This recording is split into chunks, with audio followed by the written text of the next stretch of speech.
This Family Life News podcast is made possible by the support of listeners like you.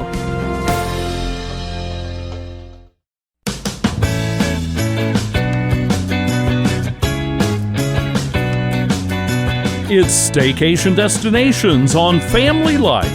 On today's trip, we take you into the history of 300 plus famous women. Not all of them are world famous, but every single one of them is especially profound in the way they changed the world in business, government, philanthropy, science, the humanities, so many more places. This is our first trip for the summer of 2024. I'm Greg Gillespie, and today our staycation destination takes us to the Finger Lakes region of New York State. Hi, I'm Jennifer Gabriel. I'm the director of the National Women's Hall of Fame in Seneca Falls, New York. What are the draws? What types of people have you found are really motivated to see what you have going on at the Women's Hall of Fame? I really like to say that the National Women's Hall of Fame really has something for everyone. So we've got exhibits that showcase some of the artifacts from our inductees. So folks that really like that traditional museum experience of being able to look at an artifact and really imagine what its story was in history. We also have some interactive, family-friendly exhibits that allow, regardless of your age or your gender or your location, to weave yourself into the story of the National Women's Hall of Fame.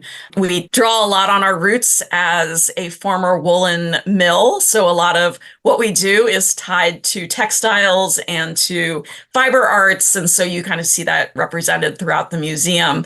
Really, we encourage anyone who's interested in learning more about not only women's history, but also pioneers in a wide variety of industries who have made substantial differences, whose names you may not know. The woman who created cataract surgery, Patricia Bath, is in the National Women's Hall of Fame. Of course, we've got well-known household names like Harriet Tubman, Sojourner Truth. These are all women whose names you probably know already, but for the vast majority of the inductees, they are not household names. Visiting the National Women's Hall of Fame gives you an opportunity to really get a deep dive and learn more about these women and their legacies and how they continue to impact us all on a daily basis in almost every way we can think of. It's been said women's history is human history, and that's really true. I've spun through your website, which is Women of the Hall, and of those 312 inductees, there's little stories and snippets and pictures of all of those folks, from sports to politics to medicine, women of faith, folks who are entrepreneurs. It's really a wide, diverse sampling that you have inducted as your honorees. Yes, it really is. And I think it's also worth mentioning that all of our inductees, they were inducted because they were nominated by a member of the public. And we always encourage everyone who comes through our doors or learns about us to think about a woman in their life who is an American citizen, either by birth or naturalization, whose contributions are national or global in impact, and to think about submitting a nomination for them, because that's how this all begins. We're talking with Jennifer Gabriel of the National Women's Hall of Fame in Seneca Falls. For folks who are making plans, you have some special events coming up, including a connection that you have made with the Smithsonian. Tell us all about that. Absolutely. So we're very excited by this. This will be the Smithsonian special exhibit that we will be hosting is called Voices and Votes. And it's really a deep dive into American democracy and the voices and people that have shaped and crafted the world that we live in today. And what's really special about this, of course, is that we are in a small town. Seneca Falls has only about 6,000 residents. The idea of a Smithsonian exhibit coming to a rural museum like ours is really an incredible experience for our community, as well as for those that travel in from out of town.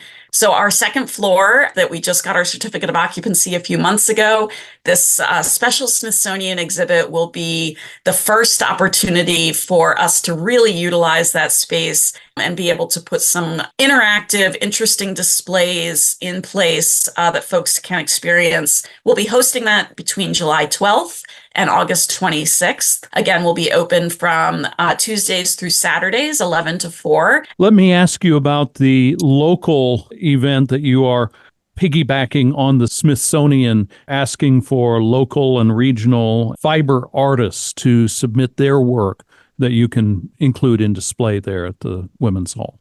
Absolutely. So this exhibit that we're calling, it's actually called Co-Crafting Democracy, Fiber Arts and Activism.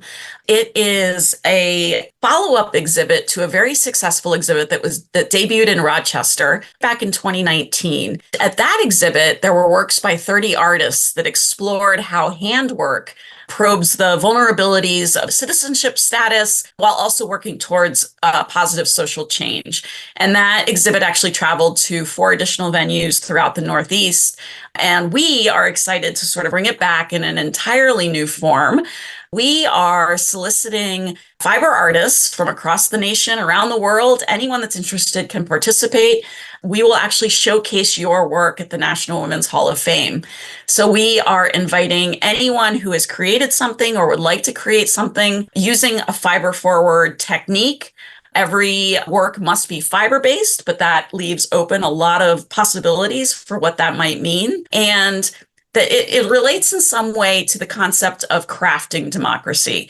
So it can be really the way that you imagine your work contributes to the national dialogue around what democracy is, how we each play a role in it, and what's important moving forward. So it could be voting related, a piece that was inspired by a woman in your life that really encouraged you to get involved civically. Opportunity for imagining what this really can be is up to you. And we would invite everyone to come by and have a chance to experience that, in addition to the kind of static exhibits and things that will be a part of that endeavor. We also are creating weekly programming. And so I would encourage anyone to go online, womenofthehall.org, sign up for our email newsletter list. We'll be sending out lots of information about those programs. They will be open to everybody. It's an opportunity to really learn more about women's history, about the Seneca Falls region, about democracy, and engage in some really interesting, not only panel discussions and lectures, but also some fun games are in the works that will allow families and people of all ages to really interact with this exhibit and hopefully take away some inspiration. Jennifer Gabriel has been the executive director of the National Women's Hall of Fame for 3 years. They have just completed a new expansion that just opened in the last month or so. We appreciate you coming along for Staycation Destinations. I'm Greg Gillespie. Buckle up and enjoy your journeys.